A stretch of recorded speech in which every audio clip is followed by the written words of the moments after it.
Hey everybody, I'm SK and welcome to this, our 43rd episode of the Hunting Grounds vlog. 43 episodes, and this one comes, this one is a little bit of a special episode.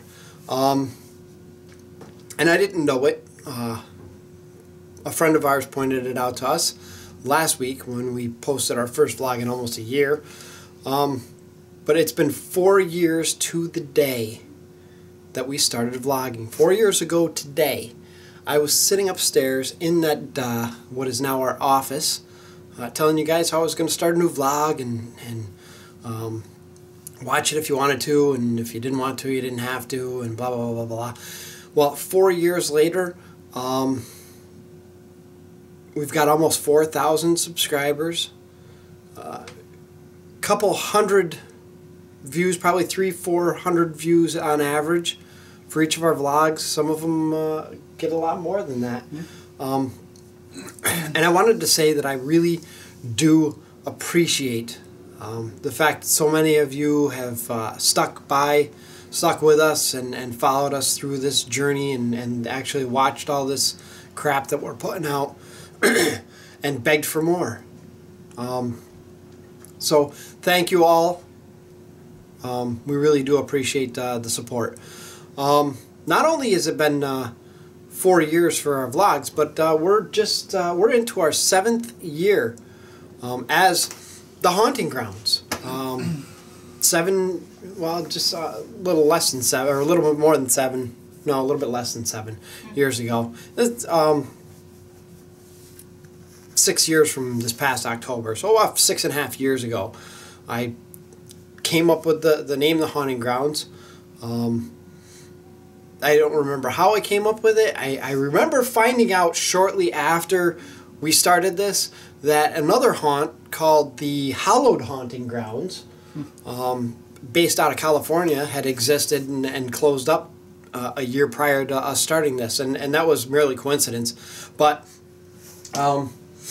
so if you haven't been to the website, which is now almost 7 years old, please go check it out. We updated the site, updated some of the content, and gave it a fresh new look, and I like it. So that's good enough reason, right?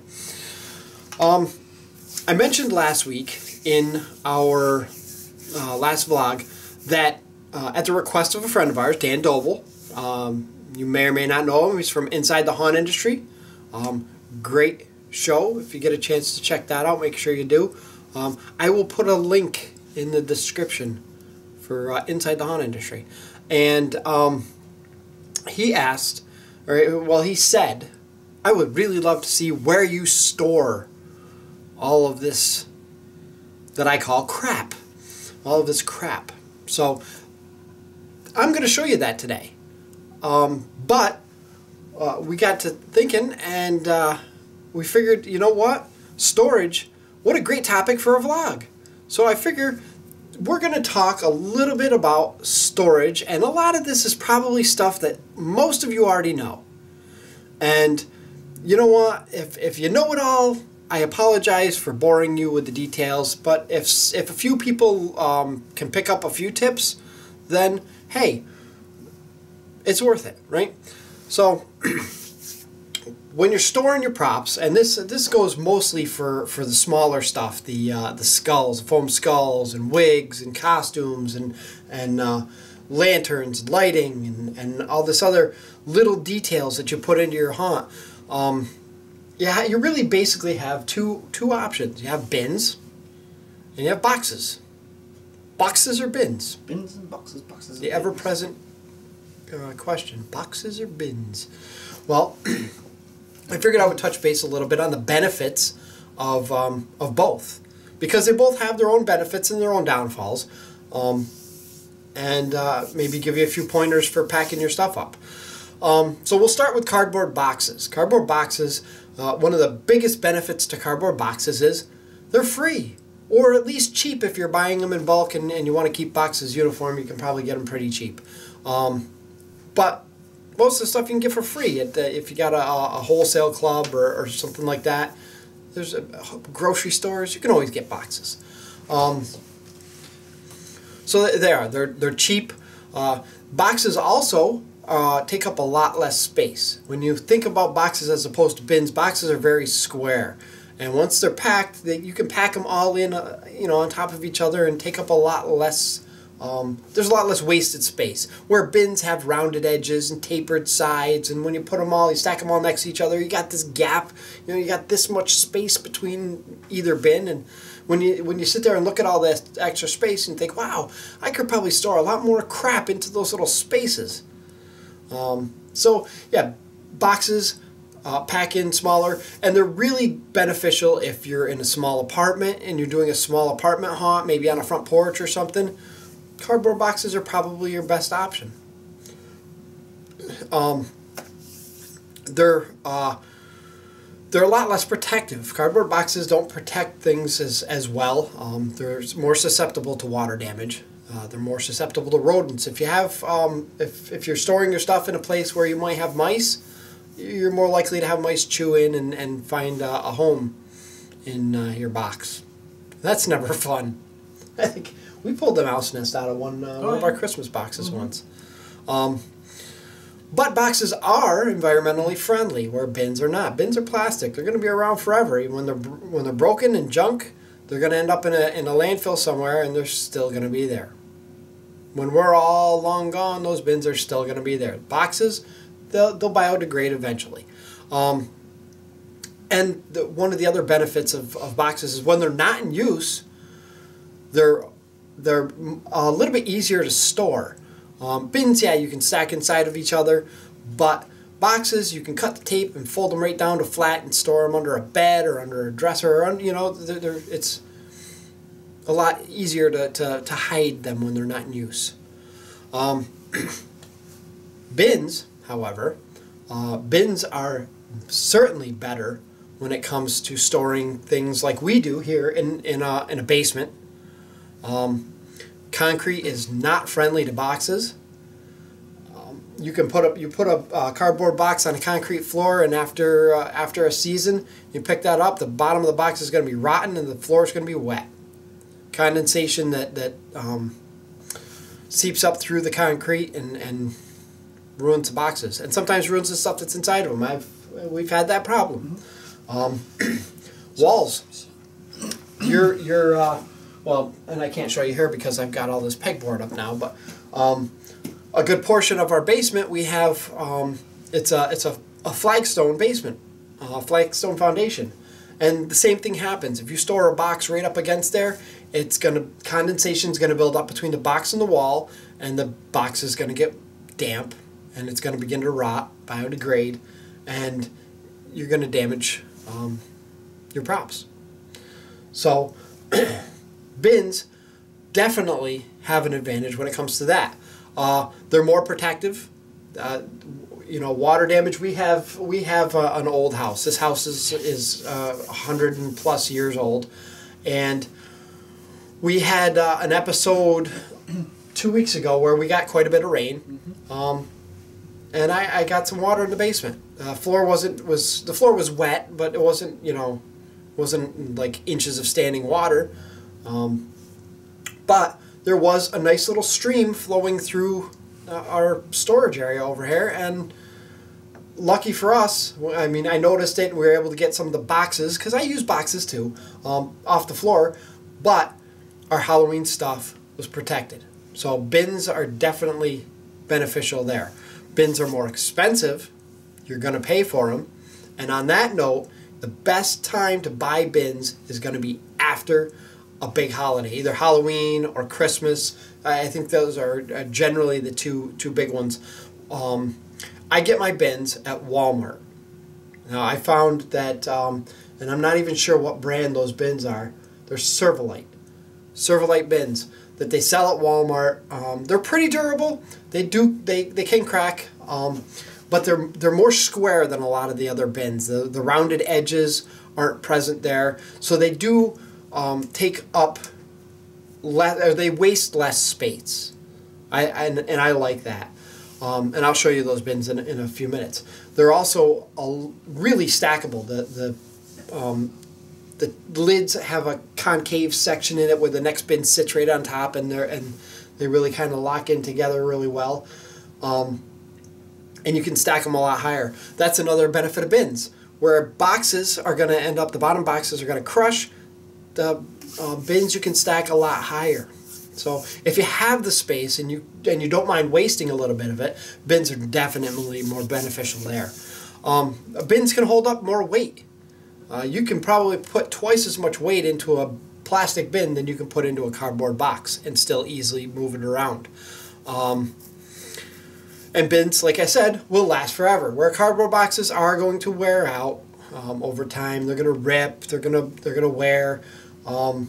They're going to biodegrade if they're not kept in ideal conditions.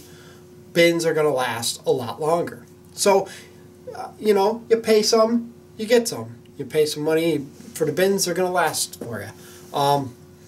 And the whole thing about durability, I think, was a wash. Cody and I were talking about durability. Bins are very durable. They can stand up more crap on top of them, and where boxes can't. But boxes, if you drop them from, let's say you're carrying all your stuff up and unloading it, and you drop a box from 6 inches, 12 inches, and it hits corner first, that box isn't going to break. The bin, however, may, and we've actually had that happen too. I have a couple of bins that have some cracks in the corner. So that's my input on boxes and bins. You choose, or use both like we do. Because, you know, I pick up a handful of bins every year right after the holidays, after everybody buys up their bins and they got, Walmart has like 6 or 7 bins left. That's when you grab them, because they're going on clearance or like half price, because they're going to be Halloween colors and they don't want to hold on to those colors. Christmas too. You get those green and red bins. And you know what? Green and red can be Halloween colors. Remember, you have Frankenstein skin or zombie skin, and you've got Dracula's blood. Good enough. They're Halloween bins now. A couple of tips that, again, you probably all know, and maybe you don't. But when you're storing your bins or your boxes, try to keep them off of the floor. If you're in a concrete basement, get pallets. Pallets you can get dirt cheap, or, well, you can get them for free, pretty much. Get somebody with a truck. Go over to a Walmart or go over to a Target, Sears, and just talk to the manager. Say, hey, we need a couple of pallets. And more than likely, they're going to be like, hey, take as many as you want. Get a couple of pallets, put your bins on top of the pallets. That way, if you do have a problem with water, you've got at least 4 inches worth of standing water before you're going to have any problems with your props. And when you're storing them in the basement, try to keep the bins or the boxes away from the wall. 3 to 6 inches, 3 inches if it's a bin, 6 inches if it's a box, simply because you're going to build up that condensation. It doesn't matter how dry your basement is. You put a box up against a concrete wall, it's going to end up drawing in some condensation. I don't know how it works. I don't care. Make sure that you label your boxes or your bins. Always label them. It is so much easier, especially if you may need to access stuff off season. But either way, you're going to want to unload your Halloween props. It's handy to say, all right, this is lights, so let's put all the lighting over here, and this is skulls, and let's put all the skulls over here. Not all boxes are see-through, and even the see-through boxes, you can't see everything in them. So if you label them, there's always that answer. Where did this go? And if you're making your own props, it's really handy to be able to say, oh, I need a skull. Which bin was that in? And be able to go right to that bin. That's another thing. Store like things together. Fabrics. Store all of your fabrics in one. Your creepy cloth and your table, your homemade tablecloths and stuff like that in one bin. Store costume clothing in one bin. Store foam skulls together, and try to pay attention to what is in the bins and where you're going to be storing them. If you have things like that may be affected by heat, like candles, and that's a big one, make sure they're being stored in a temperature appropriate for that type of product. If it's going to freeze, obviously you don't want to store liquid somewhere where it's going to freeze. Liquid's going to expand, the bottle's going to crack, and you're going to have a mess inside of your bin or your box.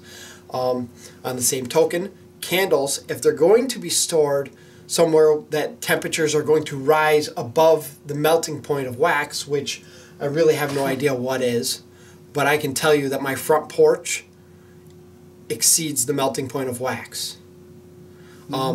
If you're going to store candles, make sure that the candles are kept, jar candles are kept vertical. Any candles that aren't in a container like a jar or a little plastic cup, don't store them where they're going to get hot.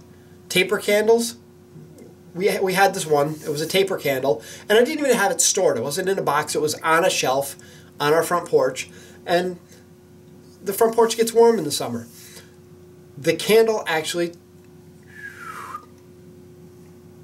we looked for it today. I couldn't find it, but we call it the lazy candle because it's just laying down. Kind of funny. But you definitely don't want the candle wax to melt and then seep into the box and maybe ruin other stuff if you're not storing like things together. So pay attention to the temperatures of where you're storing stuff and try and, you know, keep that in mind with what's being stored where. Make sure you wrap your breakables. That's a no-brainer. Anybody who's packing a box should know to wrap your breakables because those bins are going to get jostled. Things are going to get rubbed up against each other, and you're going to either get cracks or chipped paint, broken stuff. That's a no-brainer. If you didn't know that, I apologize for insulting you now, but shame on you. Another tip, and this one comes from my mom. So thanks, Mom, for this one. If you're storing freaky fabric, cloth tablecloths, or your fabric costumes, if you're storing any of those in bins, throw a couple of dryer sheets into the bin with them. This will prevent things from developing that, you know, that storage, mildewy, storagey smell. Just a good idea, and it works. And masks. If you're storing masks, if you have, I mean, those cheap Walmart garbage things that you know everybody has a handful of that you use for, you know, for one thing or another, make sure that you you know, those can be stored right in the bins with whatever, you know, with your stuff. I think I've even used some for packing material. As long as the temperatures don't get too warm, any kind of latex products, you don't want to let the heat, you don't want to store them in any kind of heat. If you have good masks, please don't store them in bins. Please don't, if you're going to spend decent money on a mask, then go out and spend a couple extra dollars, get yourself a wig head, and store your masks on wig heads. It keeps their shape. Keep them somewhere where it's relatively cool. I keep my masks out here down in the basement because I don't want these to get ruined. Some of these are kind of expensive. Wig heads are dirt cheap when it comes to what you spend on a mask. You know, a couple dollars to protect it is well worth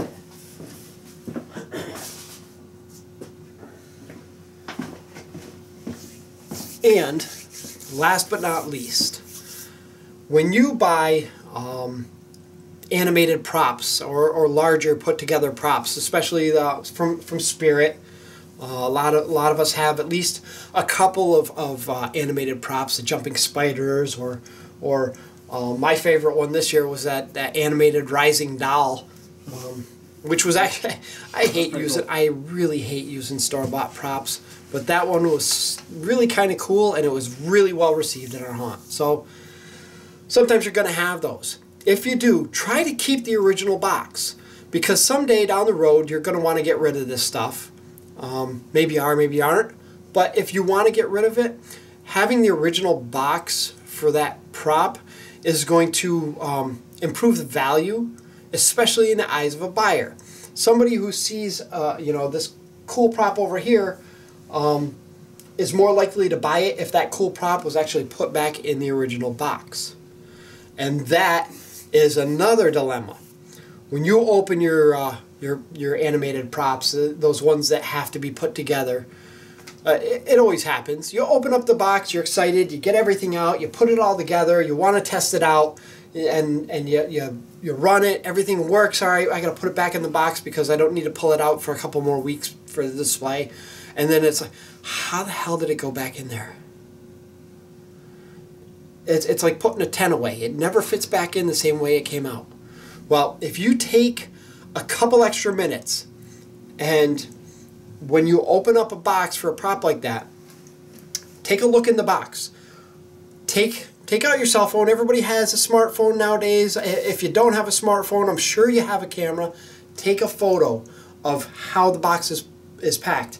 And if there's a lot of stuff, if it's a deep box with a few layers, take a couple of pictures. Print them out and throw them in the box. So that way when the time comes for you to repack the box, you can look at these pictures and say, oh yeah, that's how it goes in.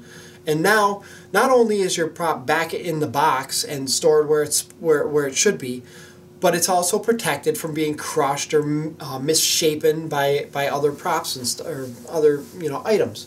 So try to keep those original boxes. Take photos as you unpack them. It takes a couple of minutes, and it's really worth the value of the prop to do that. Other than that, I think that was pretty much our whole thing. That was our whole thing on storage. I hope somebody learned something out of this. I hope somebody got a little bit, maybe one or two tips out of this that they find beneficial. If not, I'm sorry for wasting your time.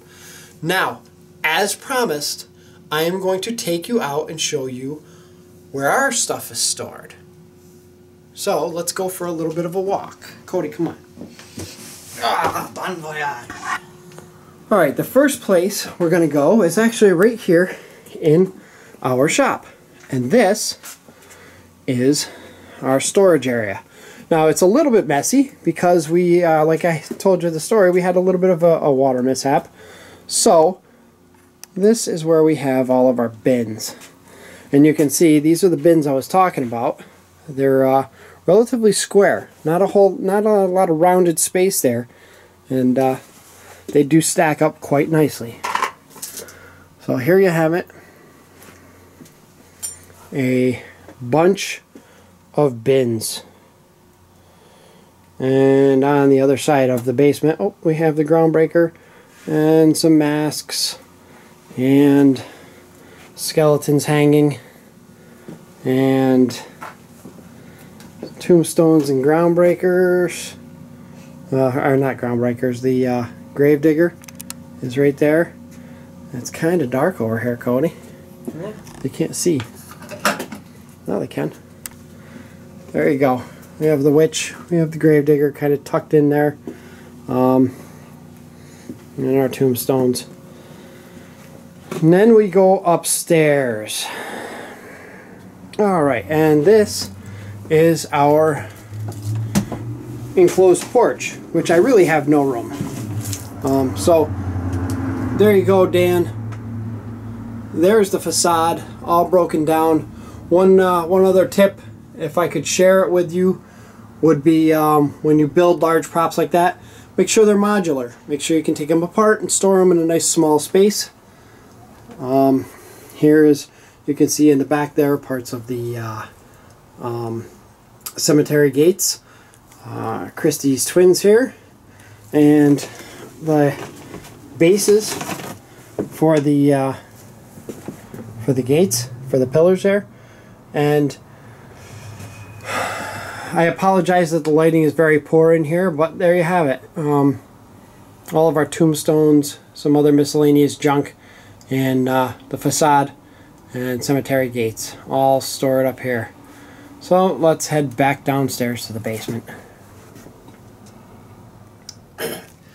Alright, so there you have it. You see how we store our abundance of Halloween crap. Before we wrap this up, one more order of business, and that is, as a special thank you to all of our viewers and everybody who's stuck with us over the past 4 years, we want to do a giveaway. And actually, I'm going to do a few giveaways over the course of the next few vlogs. Won't be every vlog, but every couple of vlogs or something, I'm going to do another giveaway. So this week, I'm giving away one copy of Nox Arcana's Necronomicon CD. I've said it a lot in the past. I really enjoy their music. This is the music that I use for my haunt. Not necessarily this CD, but probably some of the songs off of this CD. I really enjoy their music. I'm really appreciative of the fact that over the past 4 years, they have allowed me to use clips of their music in my video. Sometimes the whole songs in my videos, especially for the haunt videos. So this is my little shout out to them, is by sharing their music with the rest of you. It gives back, at least for me, it gives back to them for allowing me to do this. And really, my opinion, this is the best. This is the best of the dark ambient music out there. I've listened to the other stuff. This is what I like. And I hope you like it too. So, this week, no, you know what? All I'm going to ask you to do is be subscribed, or subscribe if you're not already, and leave a comment.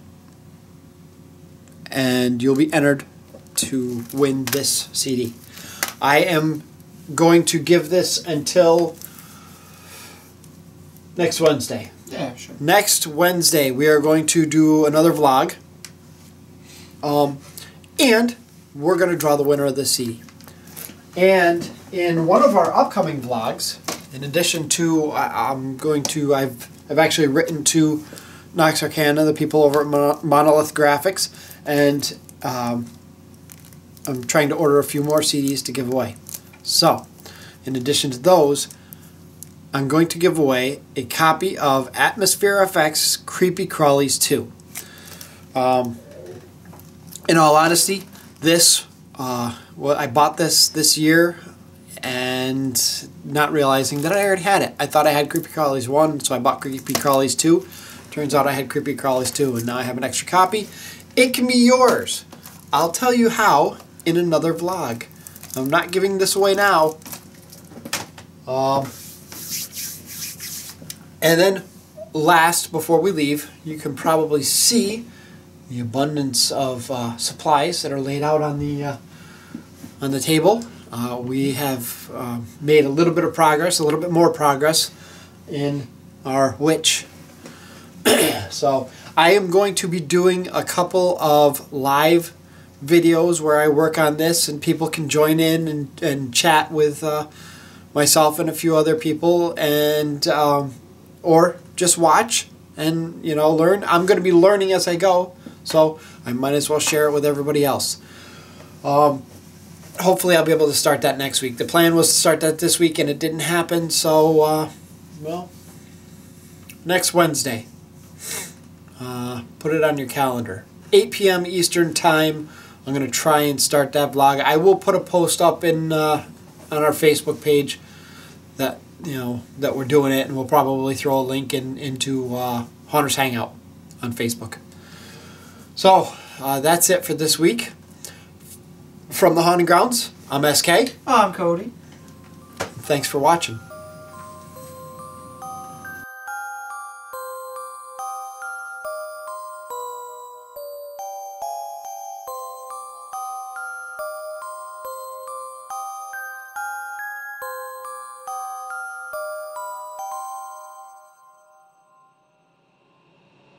Pleasant dreams. Hey everybody, I'm SK, and welcome to this, our 43rd episode of the Haunting Grounds vlog. Today is actually kind of special day. And I fucking kidding me. That's funny. Hello! Hello?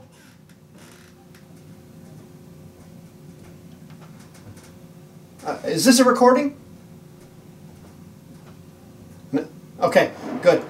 Do not call this house again. Take my number. Oh, you fucking idiot.